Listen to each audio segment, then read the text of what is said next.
Hello and welcome to this week's overview of our writers.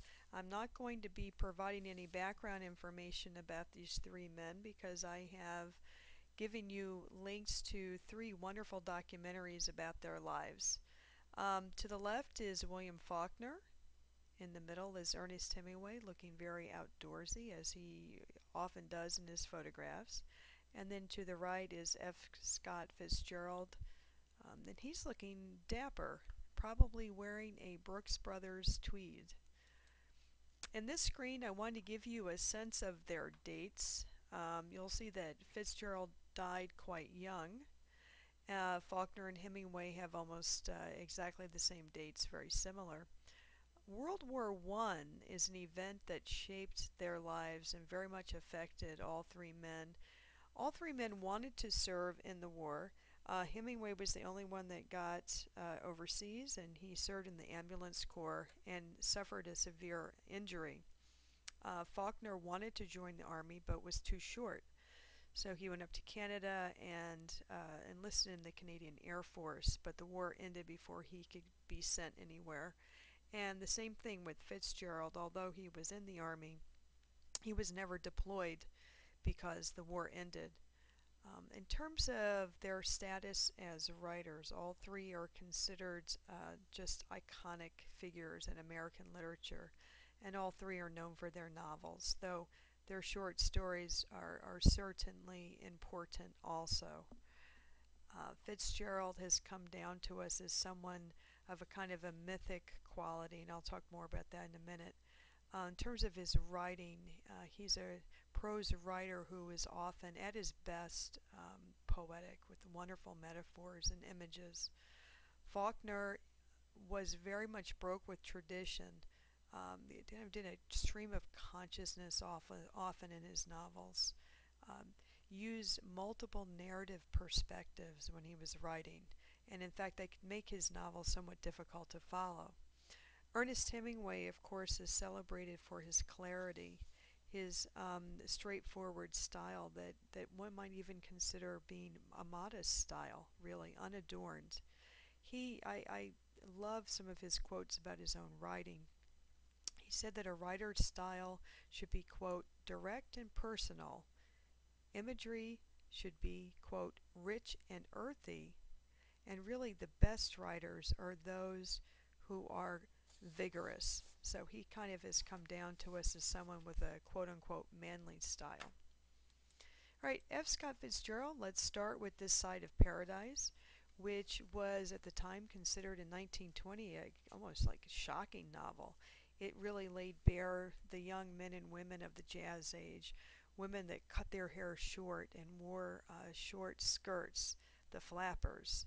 And he based much of this novel on his days at Princeton. His next novel continued in that vein, The Beautiful and the Damned, about a couple living in the kind of jazzy society in New York City, drinking hard, partying hard, wealthy, not having to hold a job, the kind of idle rich. And it really cemented his reputation himself as this kind of celebrity figure. He and his wife, Zelda, who was also famous, they would ride cabs on the top of cabs, on the roofs of cabs in New York.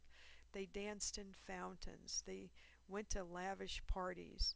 They drank hard. Eventually, even these two settled in Paris to kind of try to sober up. Though by this time they were creating this myth of this celebrity couple. And while he was in Paris, he hung out with Hemingway and these other great writers. And Fitzgerald wrote The Great Gatsby, which is really a quintessential American novel about Jay Gatsby, a man who invents himself. Comes from a very humble background and becomes a rich, famous person. And the story is told in the voice of Nick Carraway, a kind of an outsider who is visiting Long Island and gives us this tragic story of Jay Gatsby. 1934, a much later work, Tender as the Night, based, very much on Fitzgerald's relationship with his wife Zelda. Zelda was a really beautiful woman who was fun to be with. She was an artist in her own right. But later in life, she had a breakdown, and it most people, scholars, say that she was schizophrenic. She was institutionalized, and Tender in the Night is the story of an American psychologist and his wife is one of his former patients, and it's about the trials they go through with her mental illness. So these are just four of his many novels. And I would say if you get a chance to read any of them this summer, that would be good. But we're going to be looking at his short stories, of course. One of them is an early one from 1920, Bernice Bobs Her Hair, and I've put up a little video link. You can look at the video version of this short story. It's about a young woman who decides to cut her hair off just so she can be popular, and you'll see what happens with that. 1931, Babylon Revisited, which has a wonderful title, is about a recovering alcoholic, and he's returning to Europe. His young daughter lives there, and he would like to regain custody of her. Is it kind of about returning to a kind of a place where he had once enjoyed living in the 1920s. And then in 1937, a much later work, um, an alcoholic case, and that's what we have in our book and what I have assigned for you to read. Fitzgerald himself was an alcoholic, really had some awful times in his life struggling with alcohol, and this is a very unadorned, unsentimental version, a vision really, of what it means to be an alcoholic and what it's like to deal with an alcoholic. All right, our next writer, William Faulkner. He is definitely someone who can be hard to grapple with when you're reading his novels. One of his most famous novels appeared in 1929, The Sound and the Fury, and it's set in northern Mississippi. Many of his novels are. It is about the Compson family, and the family, wrote quite a bit about this imaginary family. We see one of the characters, Quentin, in That Evening Sun, the short story that we're reading, but he helps to narrate this novel along with his brothers, Benji and Jason. And it's a very kind of complex novel, difficult to follow. And some of the themes are quite gothic in terms of the violence. There's incest, there's things that are dark, but it's sometimes also kind of humorous. And in that vein, As I Lay Dying is certainly a novel that is a Southern Gothic. It's darkly humorous. It is about the death of now the main character, Addie Bundren, and then how her journey then to the cemetery. Very kind of innovative narrative techniques that Faulkner uses. He has narration by in this novel 15 different voices, so you can imagine at times it becomes difficult to follow the actual narrative.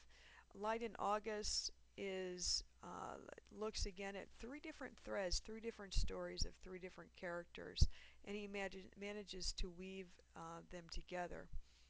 Now, Absalom, though any of these could be considered a masterpiece, I think perhaps this, I would categorize this as his masterpiece. It is the tale of Thomas Sutpen, who is someone who has worked his way, who has become wealthy. He was a poor person and becomes wealthy and marries into a respectable family, but it's a tragedy. His own ambition and his extreme need to control his family brings about, not just his ruin, but the ruin of his entire family.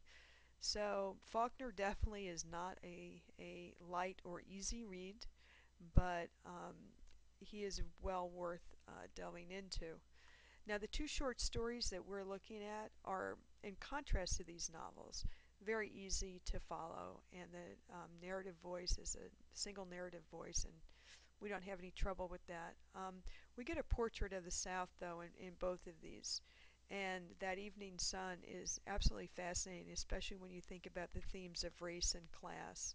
And A Rose for Emily, I would imagine many of you have read that already, certainly has a surprising ending to it. And it does have a little sense of, definitely a sense of dark humor. Okay, Ernest Hemingway, again, someone I'm sure that whom you've read. I'm sure you've read at least one of his novels. 1926, The Sun Also Rises, is um, it's about Americans living abroad, Americans living in Europe in the 1920s. The principal character is Jake.